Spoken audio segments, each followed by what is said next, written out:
I gotta shout out my mom's lasagna. Free Chauncey Billups. All right. I'm like, there's like some apprehension in the air right now. It's The like laser tag. Yeah. Oh, yes, I am. Yes, I am absolutely getting a Ninja Turtles Magic the Gathering Yes. drop for sure. I think I might. Yesterday, I was in desperate need of a Mano slice, and I drove over, and they were closed because they did not have freaking dough. If you would have, have you ever seen GeoGuessr? No. What the hell? What's? All right, everyone. Welcome to the Grappling Review. My name is Gabe, and this week I have Tony. How we doing, folks? Glad to be here. Tony's a white belt. He trains here at the dojo. Blue belt. Tony's a white belt in my brain. He trains here at the dojo. I forgot that I promoted you, man. Yeah, man. Don't get mad at me, man. Okay, this happens at least until you're a purple belt. I get it. I recognize you. You know what I mean? Blue belts are just advanced white belts. Yeah. So, white belt plus. White belt plus. There you go. Oh. White belt plus. So, where do we get started? Actually, here's where I want to get started. So, Tony, how do you feel being compared to the Subway Takes guy?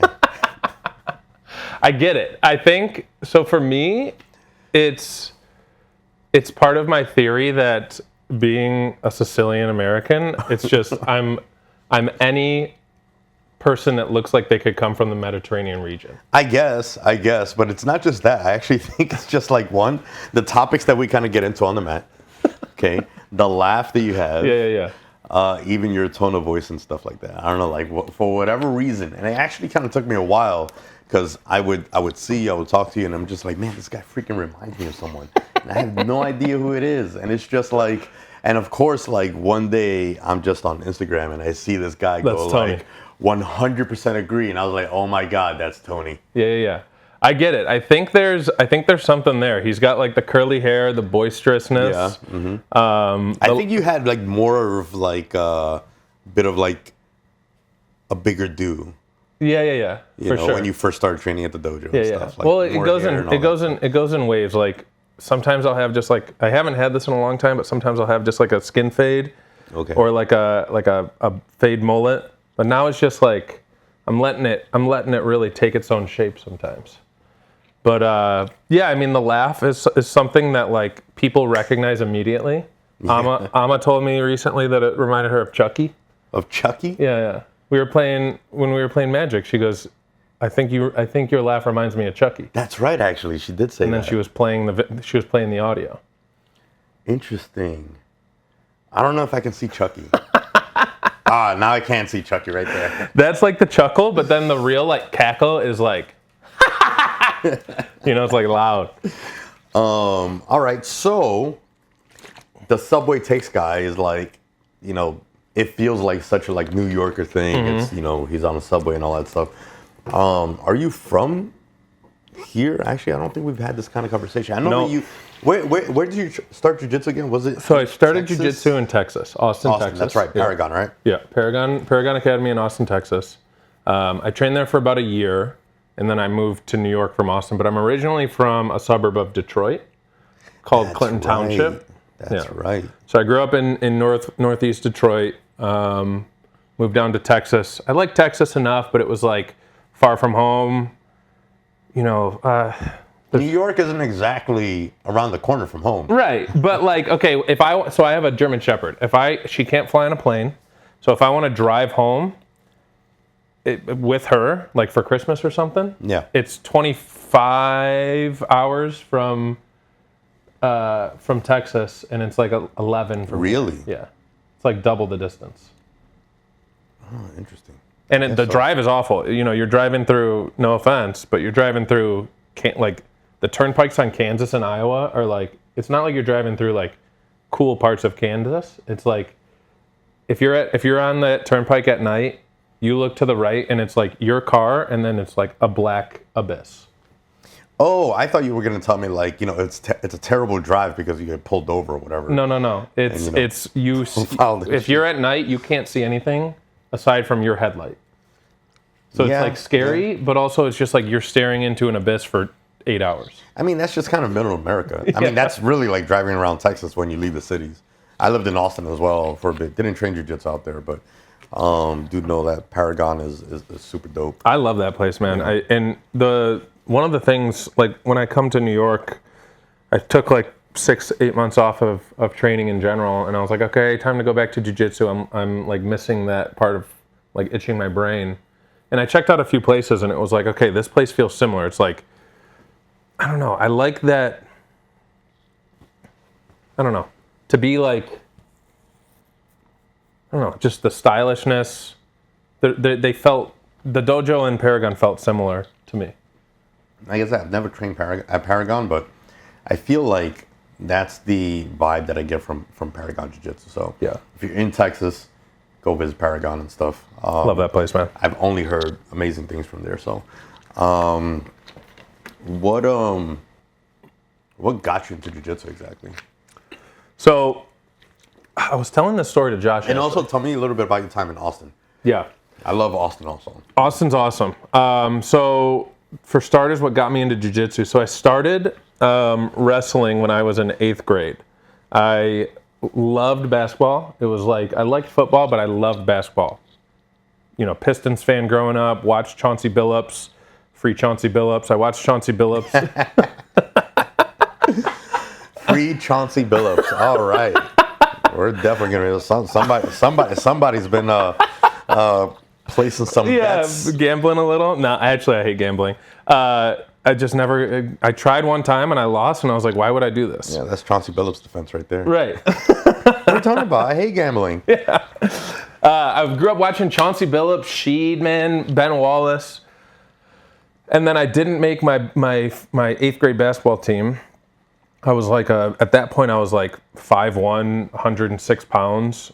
And my brother was like a really good wrestler at the high school at that point. And he's like, you can either like try to get better at basketball and like maybe try to hit puberty, or you can like... Or you could try to learn how to double leg so you can take down the coach that cut you. Yeah. Or you can be a wrestler and you wrestle kids your weight. Like, you're not going to just magically grow.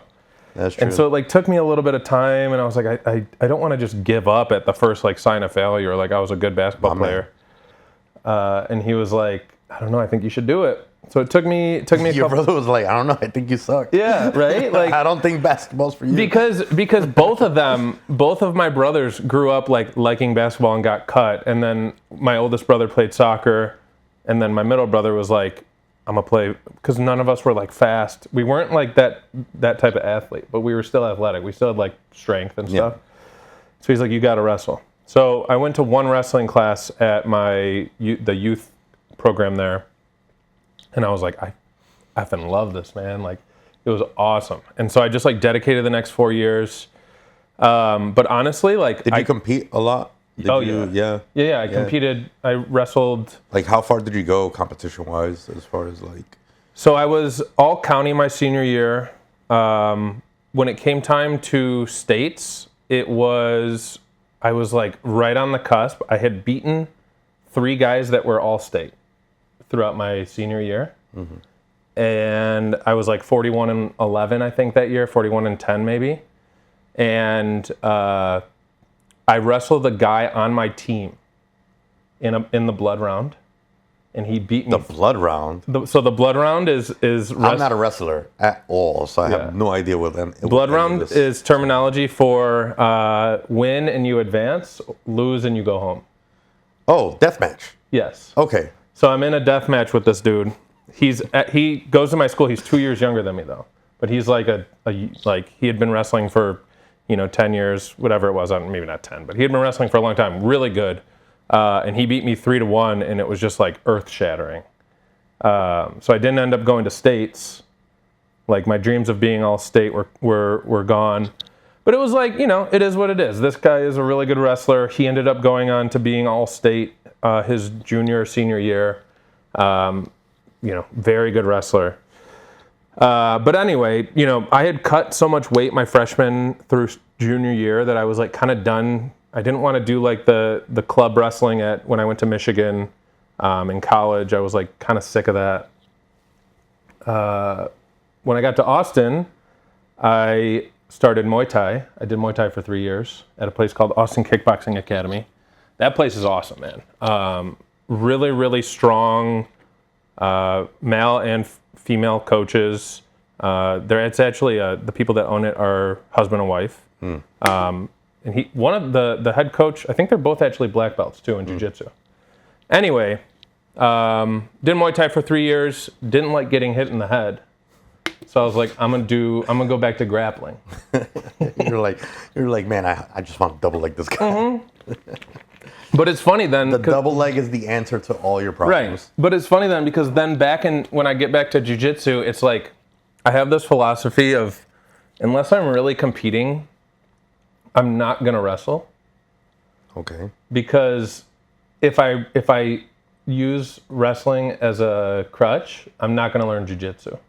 That's a really good mindset. Not the mindset that most wrestlers have when they transition to jiu-jitsu. So like there's usually the mindset of a wrestler is like, all right, I'm gonna do everything but jiu-jitsu to these jiu-jitsu people. Right.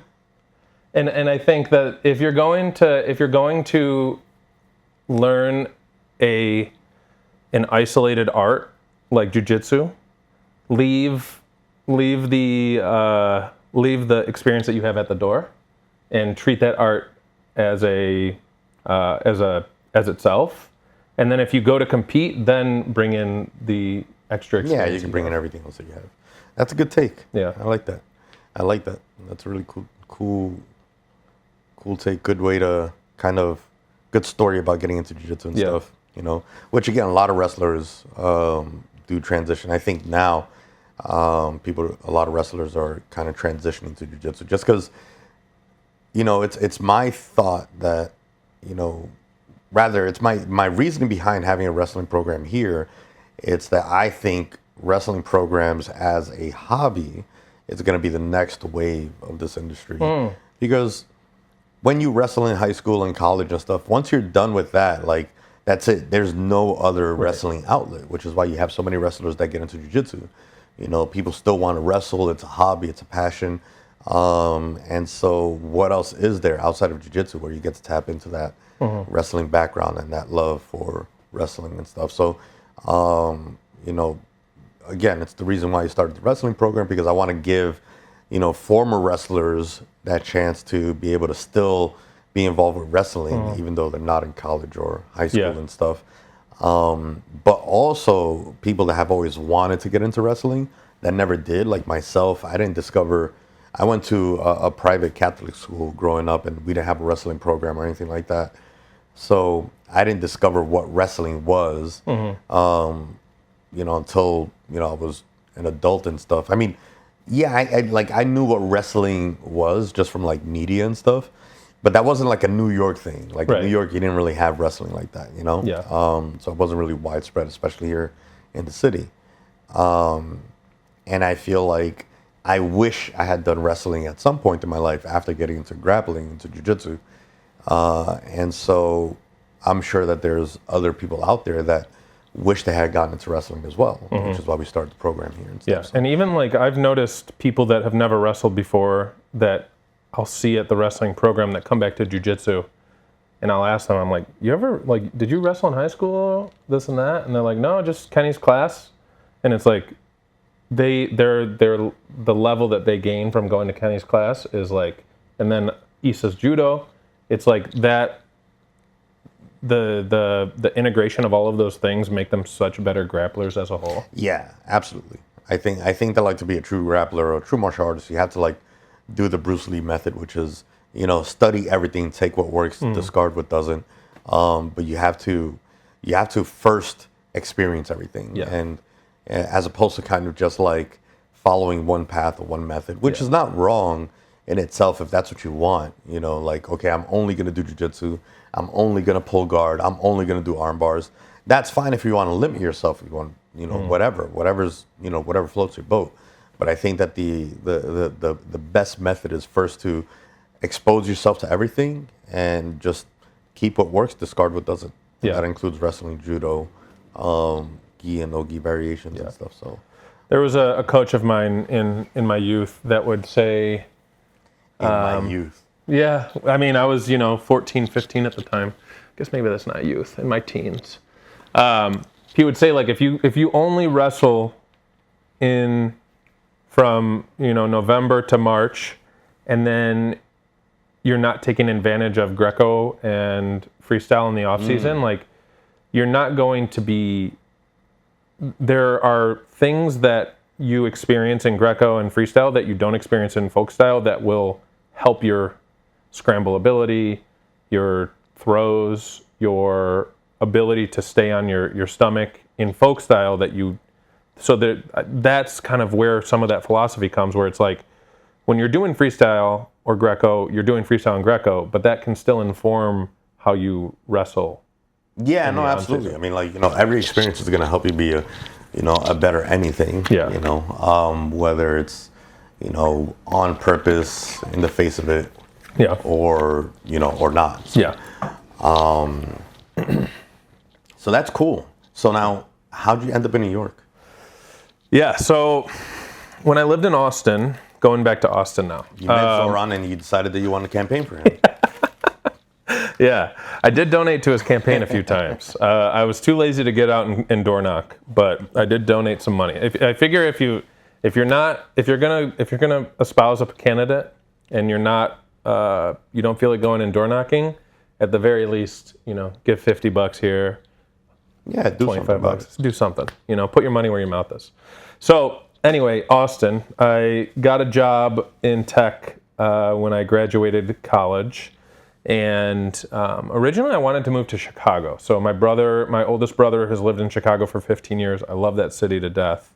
And similar to like wanting to be close to Michigan, it's the closest like really big city to Michigan. Right.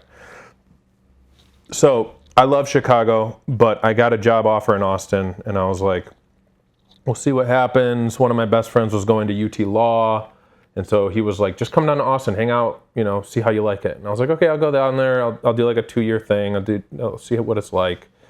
And I lived there for 6 years, and I love that city, man. Like, just the feel of it is something that you don't get anywhere. You get like this like urban cowboy chic kind of. Yeah, I mean, I had a very similar story going to Austin too. Really? Like I had a friend of mine that worked at Midway Game Studios back when they were around.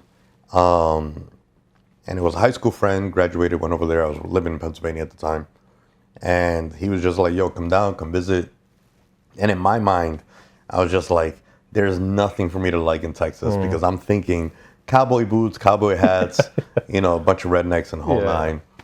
Did not know what Austin was like. What year was that? I mean, this was like, I think 2006. Yeah, that was when you hear of like Austin, Texas, I feel like 2007 to like 2013. I moved there in 2017, but those like that like 10 years is when people like love Austin, and they're like, Austin is dude, like, all right, so like I was in that era, right? And like, he was just like, go down there, just visit, see what it's like and all that stuff. And then I went, and I loved Austin so much that I just canceled my flight back. I convinced my bosses at the time that I needed to relocate. I came up with this ridiculous story that like, what were you doing for work? I was working at AT&T at the time, so that's awesome. That's so cool. In corporate and stuff. Yeah. And I at the time when I went to Austin, I fell in love with Austin within like a few days, and I started envisioning or trying to think about like how could I move to Austin, and I started looking at like company had like internal website to like look for job openings in different markets, and I saw that there was a job opening in Austin. And so I hit them up, and I was like, hey, I'm thinking about moving here. I happen to be visiting. Could I interview while I'm here so I don't have to fly again to interview? This is before there was Zoom interviews and stuff. They would have to like kind of phone interview, then fly you out to do an interview. Right. So they were like, yeah, sure, no problem. Right. I went, did the interview and the whole nine. They loved me, and they said that okay, we'll put in for your relocation transfer and all that stuff. That same day, I hit up my bosses back in Pennsylvania. I told them like, hey, I was going to relocate anyway, and I happen to take this job interview here. Since I was here, I need you to process the relocation. I didn't give them an option. They were so mad at me. you know. But because I kind of like played both sides to the middle, That's so crazy. They just didn't have a choice. Yeah. And I canceled my flight back. I was living like on an air mattress for about a month before awesome. I kind of situated myself. And that's that. You know? Where'd you live? Do you remember? I lived in Round Rock. Okay. Well, at first I lived in like, I would say like Pflugerville, which is like between Round Rock, which is all the way in the north, and then downtown Austin. I like Pflugerville. Kind of in that area. It was kind of spotty early on because I was kind of living, I kind of crashed at my friend's house, and he already was living with like 3 other roommates. Eventually we got our own apartment and stuff. But yeah, I was just living there with the hopes of like cracking into the game industry. I wanted to be a writer and stuff in the games industry and stuff. That didn't exactly work out, but I still loved my time in Austin. For sure. I thought Austin, especially at that time, was amazing. I've been back since, you know, the 2017 till now, and around that time, it feels a lot more corporate. For sure. It's kind of like the second Silicon Valley and stuff, and a lot of the people that I knew are no longer there. There's still a lot of, you know, major game companies down there and stuff, but there's a lot more major tech and AI down there and stuff, and it feels very foreign, actually. Sure. To me, unfortunately. I think I get that. I think, but it's still an awesome city. Yeah, like so I live there and I work in tech. And I was actually explaining to Alex, Mr. Cameraman, right before this about how, you know, I work at a company and I like it. You know, it's challenging at times, but like largely it's not very, like, it doesn't drive my passion. Not inspiring. Right. So like I get a lot more fulfillment out of like coming to jiu-jitsu and doing hobbies, playing different games that I love, reading different books that I like, spending time with my dog, you know, whatever it might be, right? Like experiencing New York with my friends. Like so my job allows me to do that with very little inhibitions. And I think there are a lot of, and not to hate on a city, but like you said, Austin's kind of corporatization has become a lot of people that work in tech that don't draw that line, that are like, this tech is my life. I love AI. AI is the future. Like this is gonna like, and they evangelize it so hard that I'm just like, this is not for me. And I think one of the reasons I left Austin was partly because of that, because there were so many people in my circle like that. And don't get me wrong, like my best friends, I love them to death. They're still my best friends. But like when you're in that space, you find yourself hanging out with a lot of those people. Well, it's kind of like the whole, like the Elon Musk mentality, exactly, right? The sleeping under your desk, like it's cool to be that hardcore. Yeah. And I don't know that it actually is. No, it's not. So, it is not cool. Know, but everybody wants to be the next Elon Musk, right? Yeah. So there was that, but also on a more like, I wouldn't call it political, but just how I like my communities to be. What brought me to New York was the fact that growing up in Detroit, when you're a Detroiter, you are, you know, Detroit is like one of the most diverse cities in the country. It's in the city limits. It's either the first or second blackest city in the country, I believe. It's the largest. Dearborn, Michigan, has the largest population of Muslims outside of the Middle East in the world. But then also there's like a huge... Wait, in the whole world? Really? Yes. Yeah. Even like in places in the UK? I thought like... It's crazy. Yeah. Really? Yeah. If you go to Dearborn, Michigan, every sign, the first language is Arabic, the second language is English. Interesting. Yeah. Which I love. Like, I mean, Detroit has some of the best Middle Eastern food that you can get in the country. It's so good. But like among the white folks, there's like, you know, Italians, Greeks, a lot of Bosnians, Albanians. You know, there's just so many different types of people. When you live in Austin and you're Sicilian, it's like all the white people are 6'3" German folks. So I can actually relate to that because so one of the things in Austin, as much as I love the city, actually it's the exact same feeling. I love Austin so much, and I love the people so much, but there was like no diversity to me. Now you had a lot of transplants. I had a lot of like, you know, the friends that were, you know, of different kind of communities and definitely from different cities, because we looked at Austin and Texas in general like the funnel, right? Like we called it the America's funnel, because people from like Seattle and California, New York, everything, they were all kind of congregating down in Austin. And it's like it's either Atlanta or Austin where a lot of SEC folks go. So you get like all of Arkansas State, Alabama. All these people go to either Dallas, Atlanta, Houston, Austin. But after a while, it still felt to me like there wasn't enough diversity. I felt like I was very much in the fringes, even though nobody understood. I mean, nobody knew where Dominican Republic was on the map. So when they would ask me like where I'm from, and I'm saying like, you know, Dominican, I'm Dominican. Were you born in DR? No, I was born here in New York. Okay. And I don't necessarily. I mean, you know, I don't necessarily automatically give off like Dominican vibes to people, I guess, but down there for sure they had no idea where Dominican Republic was. When I would say Dominican, they thought I was off of like this island off the coast of Russia called Dominica, and they're like, "Oh, you're Russian?" I'm like, "No, Dominican in the Caribbean," and of course they're like, "You mean like Puerto Rico?" I'm like, "No, we're different, you know, not exactly." That's the one thing that, like, even if you go somewhere that they have no idea where Dominican Republic is, they're still going to compare us to Puerto Ricans. Yeah, for sure. You know, we're better. That's like fighting words in Bushwick, I feel like. It is a little bit. It is a little bit, you know. Just because they got American citizenship, they think they're better than us. Dude, actually, I went to Puerto Rico, complete tangent. I went to Puerto Rico last year. And I was surprised, like, when we're driving around, I went for a friend's bachelor party, and we're, like, driving to a boat or driving to a dinner.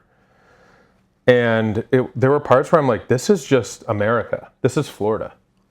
Yeah. Like, I mean, I haven't been to Puerto Rico, but I do know that there's parts in Puerto Rico that are just, like, you know, very much like Miami, Florida. Like, I'm driving, and it's, like, a Walmart with a Wendy's. Yeah, exactly. And I'm like, you could have given me $1 million. I would have bet $1 million that this would not have, if you would have, you know, have you ever seen GeoGuessr? No. What the hell is that? What's what? GeoGuessr? GeoGuessr? GeoGuessr? Yeah. Geography guesser. I'm not that stupid. I know what you meant by geo. So, do you see the Chucky laugh coming out?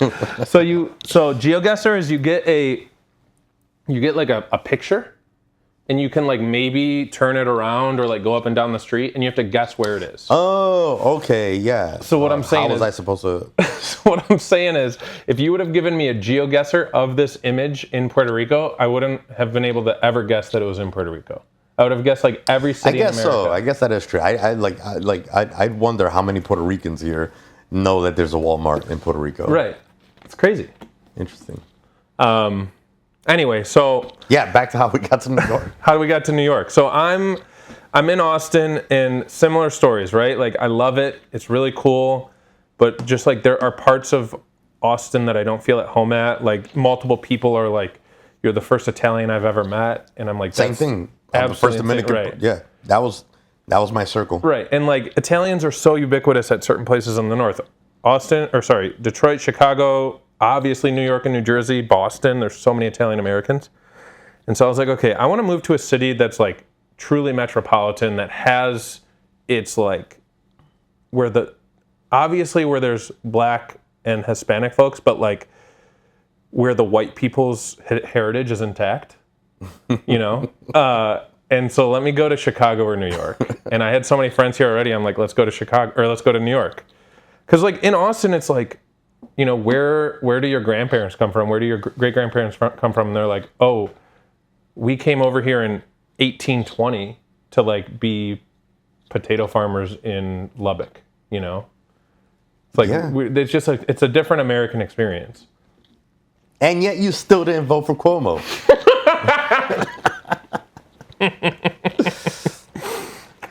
Cuomo. Sorry. Listen, I don't want to get too political, but Yeah, this is not a political podcast.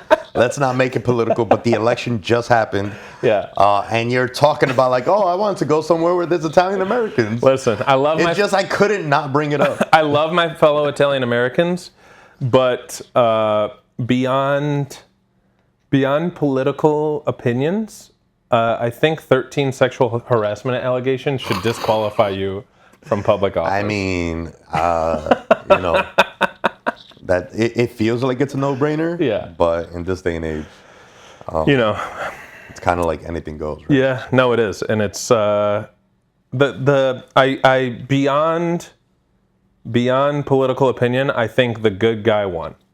Okay. I think the good dude, the dude that I'd go out for a beer with, the dude that I'd play a board game with. Character-wise, right? Yeah, character-wise, I think he won. And I do believe that character is of the utmost importance when it comes to your leader, right? Yeah. They're not going to get the job right or everything right, but if they have good character, I think that's what's most important. What might be missing, but let's get away from away from that for now. I do have like a topic that I want to bring up. Sure. A question that I have that you are uniquely qualified for. Okay. One, because you're Italian or Italian American. I'm like, there's like some apprehension in the air right now. I'm wondering where this is going. Another because you are from Detroit. Sure. Right? I don't know any Italian Americans from Detroit. Sure. To be fair, I don't know anybody from Detroit. So. But Italian American from Detroit, and you've moved to New York. Mm-hmm. And you have to be careful how you answer. Sure. Detroit style or New York style pizza? Oh, good question. No, that's a good question. So, and also, actually, because you love Chicago so much, you can actually even weigh in on Chicago style pizza. Mm-hmm. These are like the three main pizza titans of America, I think. So Chicago style, I have a very nuanced answer for this. So Chicago style effectively isn't pizza. Okay. It's just it's funny that you say that because I agree. Yeah. But go on. It's just a deep dish with dough, and then like it's a cheese pie. Yeah, it's a cheese pie. You have to eat it with a fork and knife. Right. It's a cheese pie. Which actually I just realized that you're even more uniquely qualified for this question. Because have you been to Conan's in Austin? Oh my God. Dude, actually, dude. You haven't been to Conan's Pizza in Austin? So I lived in 4 different places in my 6 years in Austin. My last place, my friend bought a house in South Austin, and I lived down the street from Conan's. Actually? San Marco? No. Just just like downtown. Do you know where the blazer tag is? The big laser tag with an alien ship crashed into the building? I do. I lived in the neighborhood behind that. It's like the land. It's like laser tag. Yeah. It is such a landmark in South Austin that like I might as well. I live between South First and Manchac, just south of Ben White, right? Those are. I know exactly. Yeah. Actually, so I think for a small time I lived down there. Yeah, I love that. Yeah. That neighborhood's awesome, man. And I lived down the street from Conan's, and I was like, dude, this seems like my place. And we just never went. I am so mad that you didn't go to Conan's. Yeah. No wonder I keep thinking you're a white belt. Was it? Was it good? I'm mad about that, by the way. Huh? I can't believe you said I'm a white belt at the dojo. Bro, Conan's is it good? I mean, it is amazing. It's phenomenal. So Conan's Pizza, they have a few locations down there. And it's one of my fondest memories eating at Conan's. Oh, where like Conan's so Pizza cool. is like this, experience, right? You go to Conan's and the first thing you see is just a bunch of images of Conan the Barbarian, from the movies, from the comics, everything. Like every table is just blazoned with Conan the Barbarian images and pictures, movie posters everywhere. That was Arnold, right? Huh? Arnold was Conan? Yeah, Arnold was Conan. But you see more of the comic book Conan iteration than the Arnold one. But it's just everything is Conan the Barbarian and Red Sonja, which is, kid growing up in that time, going through puberty, Not gonna say much more. But Conan the Barbarian and the Conan pizza, massive dude, massive swords, massive monsters and all that stuff, massive pizza. Yeah. So Conan the Barbarian is like Detroit style, Chicago style, like deep dish pizza pies, essentially with every possible topping on top of the pizza, and it's delicious. I need to try it. I need to go back. Yeah, you need to go back. I'm going to try to go back to Austin next year, and I'll try. That'll be on my top. You absolutely have to. If you go to Austin, you have to go to Conan's. All right. Conan's Pizza. So I figured that you went to Conan's at least once. No, I'm sorry I haven't. So in Austin, when I moved there was one or two places called Via. There was one or two franchises of Via 313, and it's like this Detroit style pizza place, and it like swept Austin. It like people love Detroit pizza in Austin now. There's like, have you ever heard of Jet's Pizza? No. It's a chain of Detroit style that started in my hometown, and there's Nothing's will top Ropelo's. I hate Ropelo's, dude. Not after a few beers on 6th Street. I went there like once or twice, and it was just like it is falling horrible. apart it is in my horrible. mouth. It is terrible pizza, but there's something about like it's like Ropelo's is like Ropelo's is like New York City's like dollar slice. Like they're like two guys, pizza. Like, whatever. You know what I mean? It's like it's not good pizza, but after a few drinks. After a few live shows and stuff like that, like, there's just lines out the ass for Ropelo's. And everyone knows that it's not good pizza, but especially if you're from New York, it's horrible pizza, but it just slaps. Yeah. It was funny. I was dating a girl from Jersey when I lived in Austin, and she's the one that introduced me to Ropelo's. And she's like, oh my God, it's New York style. Oh my God, don't you ever say that again. And I was like, this is atrocious. It's horrible. It is terrible. But if we're comparing New York and Detroit? Comparing New York, Detroit, and then maybe Chicago, I already spoke on Chicago. Yeah, not really pizza. I agree with that. So Detroit style is, in my opinion, like when I go home and I get a Jets or I get like a Cloverleaf. There's a few different like mainstays in Detroit. Can you describe for like people that don't know what Detroit so it's style like pizza is? It's typically square. Most of the time, it's baked with cheese and toppings, and then they put the sauce on afterwards. So you get like the really like oily parts of the cheese, just like straight bake into the dough, and you get this really like fluffy square. It's not deep dish, but it is like it's a thicker dough. Sicilian. Exactly. It's a Sicilian. It's like a Sicilian pie. And actually in Sicily, they call it sfinciuni. And typically it's street food. So in Sicily, it's the street food where they just like basically make a focaccia. And then it's tomato sauce with like Parmesan and anchovies on top. It's so good. I love anchovies. It's super underrated. Yes. Love anchovies. Anchovies were always like this like Brussels sprout-esque like gross food growing up. And I tried sfinciuni when I was a kid. And I'm like, These people are tripping. Anchovies are awesome. So, sort of the same thing for me. Like, for me, the reason anchovies were banned for me, I think it was because of Ninja Turtles. Because if you watch the Ninja Turtle movies, or the cartoon, anytime that they ordered pizza, they're like, hold the anchovies. Yes. And then that just made me feel like, all right, well, I don't like anchovies now by association. Like, I support the turtles. No anchovies in my life. And then I had it once, and I was like, this is like the greatest topping. Speaking of which, are you going to get the Ninja Turtles magic drop? Oh, yes, I am.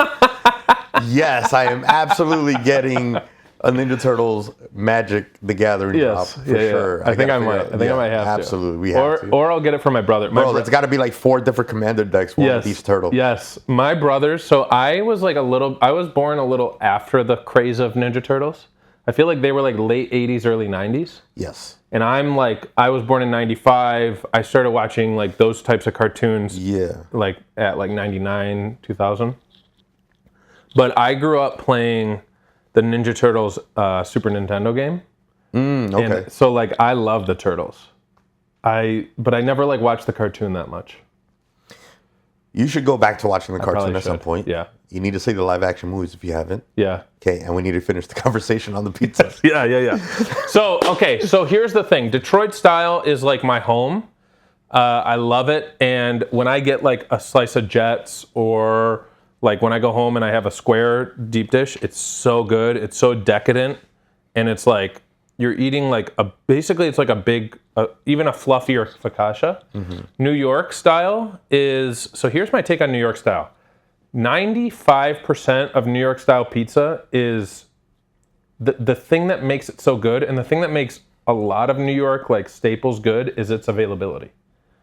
Okay. So you can go and you can get consistency. Exactly. That's a better word. Consistent. Yeah. It's consistently like a 7 out of 10. The bagel, in a good way. Listen. Okay. Let me explain. Yeah, I'll let you cook. You can go get a bagel. You can go get a bacon, egg, and cheese on a everything bagel. You can get a chopped cheese basically everywhere. Yeah. You can get really good lox basically everywhere, like a lox sandwich. You can get pizza everywhere, right? Yeah, that's just a New York thing. That's what I'm saying. Yeah. So everywhere has these like very consistently 7 to 7.5 stuff, but then you find like your neighborhood spot that has like, it's just like a 9.5 out of 10. And it's like, this is what pizza was meant to be. This is my pizza. Right. This is my spot. Like most of the places, like when I see people lined up outside of Joe's in Manhattan, I'm like, y'all are doing it wrong. Yeah, I agree. I 100% agree. You got to go, like if I'm ever for whatever reason, if I find myself in Times Square and I'm like, why is there a block long line outside of Joe's in Times Square? Let them yeah, let them. I get it. Let them not know about Tony's Pizza on Knickerbocker. Right. And decal. The best, maybe this is a hot take. I think the best pizza. Wait, hold on. Which is better? Oh, if I had to go the best Detroit style versus. If you were on death row. Yes. For intentionally, killing. My last slice. Yeah. I was going to paint the picture of intentionally killing, another white belt that, called you a white belt. It's not another white belt. It's. Or intentionally killing me for calling you a white belt. Yeah, that might be what happens. Maybe I show up to the 6:45 with a knife or something. Oh God, Jesus Christ! I won't. I didn't need you to get that like my literal. Fault. So anyway, but if you were on death row for killing your instructor for calling you a white belt, and you had your final meal. Mm-hmm. Number one, I gotta shout out my mom's lasagna. Which is, it's just... No, we're talking about... And the options were only Detroit pizza and New York style pizza. It'll be New York style. Which I hate to say, but the best New York style is better than the best Detroit style. Wow. But the average New York style is worse than the average Detroit. Wow. But how consistent is getting the average Detroit style pizza? It's pretty. Can you go to any Detroit style corner spot? Well, that's the thing is like in Detroit, it's not like you just go to the corner. Yeah. It's like I have to go order from Jets or I have to go order from Cloverleaf, which is still really available, but it's like you're not walking to the corner. Okay. And the convenience is what makes it better in New York. No, like the best New York style is like worth it. Okay. Like when I go to like Lucali or F&F or in my new spot, my favorite place is Diamond Slice. Okay. It's like, this is better than the pizza I've had anywhere else, basically. Okay. So number one pizza spot here in New York for you? The best one that I've had personally is called F&F in Cobble Hill. Okay. It's really freaking good. Don't know F&F. I'm going to have to take it. It's, do you know where Lucali is? Yeah. So I tried to go to Lucali one time and it was closed. Mm-hmm. And we're like, all right, let's just go to F&F. It's like, there's like a slice shop called F&F and it's next to this really nice Italian restaurant called Francesco's, I think, or Frank's. But anyway, F&F is like the go-to. So my favorite like slice spot, like, there's slice places. Right. And then there's places where you got to like order a pie or, sit down, whatnot, like Aces and whatnot. You have your Neapolitan style places, which again are sit down places. But if you're looking for just like a straight up slice, I got 2 spots that I really like.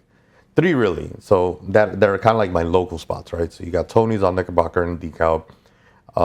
They're great. I've been going to them since I was literally a kid. You know, it's Did like, you grow up? I grew up in Bushwick. Over off Knickerbocker though? Not directly off of Knickerbocker, but I grew up in Bushwick, and you know, for us, like on the weekends, Knickerbocker's where you went to because it's on Knickerbocker that you have all the shops, all the stores, you know, and all that stuff. And Tony's is a mainstay. I've had Tony's, you know, I think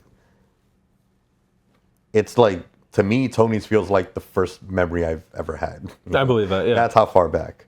So I'm always going to have like a soft spot for Tony's. But Mano's Pizzeria on Forest is one of the best slice spots that I've ever had. Mano's? Mano's Pizza. Okay. They're here in Ridgewood. Their specialty is that they ferment their dough for 5 days minimum. I've heard of them. Okay, I need to check them out. And basically like you have to kind of go there, I would say relatively early in the week. Okay. Because once they run out of dough that hasn't hit the 5-day mark, they just close. And they have to wait until they have dough that's ready. And they will not serve pizza if they don't have dough that's been fermented for at least 5 days. Which gives it like a certain texture, flavor, taste, the whole nine. You know what I mean? But that's their thing.